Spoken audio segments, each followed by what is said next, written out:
All right, good evening, guys. Hope you had a wonderful week. Welcome back to my channel.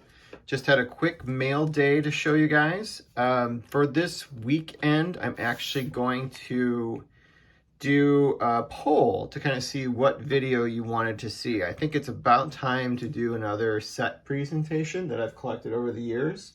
So I'm going to kind of pick a set throughout the years. I'm going to pick 3 different options for you guys to vote on. I'll put it in the description. If you can just add in the comments. If I can figure out how to do a poll on YouTube, I'll do it that way. If not, we could do it through comments. Let me know what set you'd like to see. I'll probably film this on Sunday evening. So if you can get your comments/votes in between now and Sunday midday, that'll be great. All right, so the 3 selections I decided to add, as you've heard me, number 1, you've heard me talk about the 1967 top set quite a bit. I'm in the midst of finishing that set right now. I have 13 cards to go at last count. I believe that is still accurate. I can show you what I have to date, which would include all the high numbers that I've been able to collect to date, including, I think, also 2 graded cards that I have for 1967. So that's choice number 1. I also realized we haven't done anything from the 1980s yet. Now, I know the 80s is kind of famous for junk wax as you get later into the decade. So I'm going to go earlier in the decade, and I'm going to say, let's look at 1981. That's a set that I think is really underrated, and I would love to be able to kind of showcase what I thought was kind of, when I was a kid, maybe an uglier design that I ended up just growing to love as I got to be older. So again, we have 1967, 1981, and then we're actually going to go all the way to modern now. And I'm actually going to give you the option of looking at 2019 Topps Heritage. That would be the 1970 Topps design.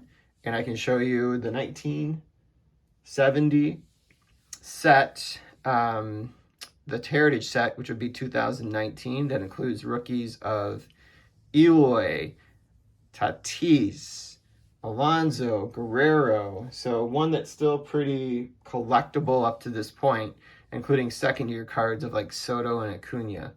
So those are your choices again: 1967 Topps, 1981 Topps, and 2019 Topps Heritage. Please put your votes in the comments, unless I can figure out some other way to do a poll. But please put your votes in there by no later than about noon on Sunday. I will tally it up, and then I'll do the complete set presentation that evening.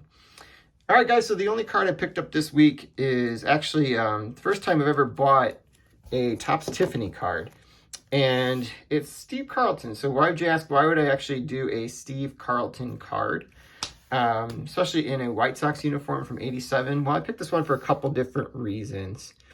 First of all, this was probably my favorite set design as a kid. It was the first baseball set that I ever finished. Not the Tiffany, but the regular design. I think at the time I didn't even know the Topps Tiffany even existed. Secondly, I remember getting this Steve Carlton card when I was a kid and realizing he had a pretty good career, and I started learning a little more about him, and my dad knew a lot about him because he was a St. Louis Cardinals fan.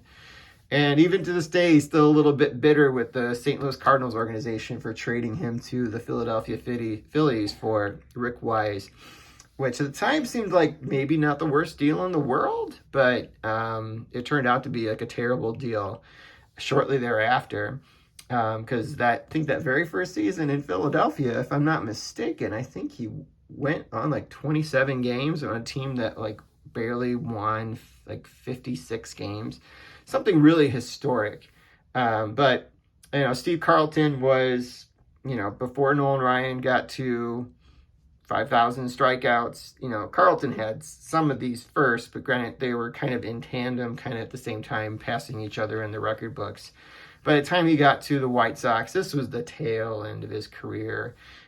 He joined the White Sox in '86. I think he pitched maybe just portions of '87, but he bounced around after he was let go by Philadelphia to the San Francisco Giants, where he struck out his 4,000th batter.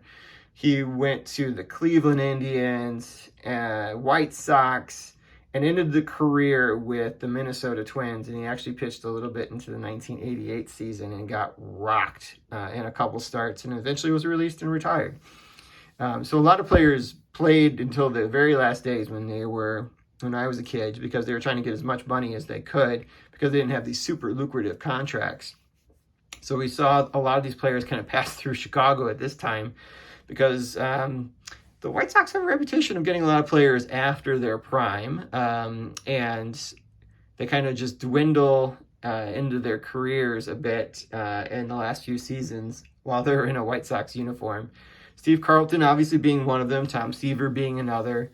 Probably the list goes pretty far if you really wanted to look into it, but Steve Carlton only has cards with the White Sox in 87. This is the only Topps issued card that we have Steve Carlton in a White Sox uniform. So that was also part of the reason I wanted to get it, because I've been eyeing getting a Tiffany card of Steve Carlton for a while. So I wanted to pick that up. Man, you can really see the 1980s White Sox uniforms in this photo, which was taken, I believe, at Fenway Park, if I'm not mistaken. Probably was warming up before a start. I think he was only a starter for the White Sox when he pitched with them.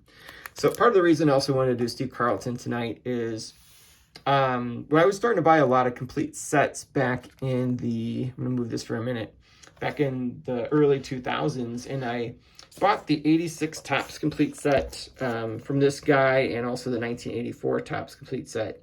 And he said that he worked for the Minnesota Twins as one of their athletic trainers, which I thought was interesting. But the only reason it kind of felt like it was a real story is because this binder, in some ways, where it was probably his official binder that he used to do some of the work when he was with the Twins. Well, while he was with the Twins, this was during like the 86-87 season. Obviously, they had some really good players on the team then because they won the World Series in 87.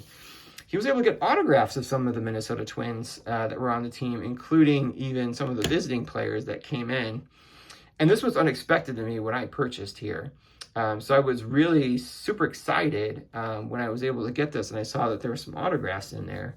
One of the ones I was able to pick up out of there was, this is like the biggest visiting player they got was George Brett. There's an autograph on the card. It's kind of hard to see it, and I'll put it a little closer to the camera, but it was on his 84 Topps card. Remember, I got the 84 and 86 Topps sets. So that was really cool that I got George Brett. Actually had 2 autos from him, and I sold one back in the day.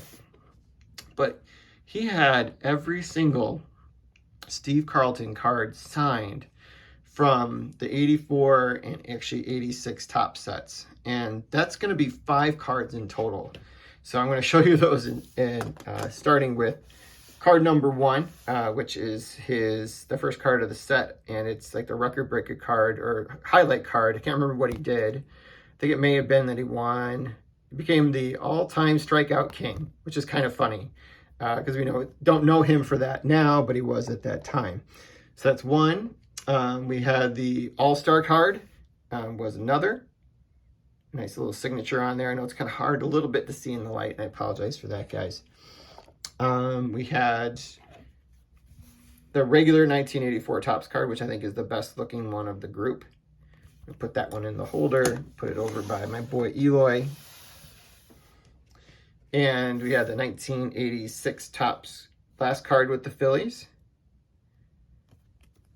And then finally the Phillies leaders, which they had a player from the team that was highlighted in each of the team cards.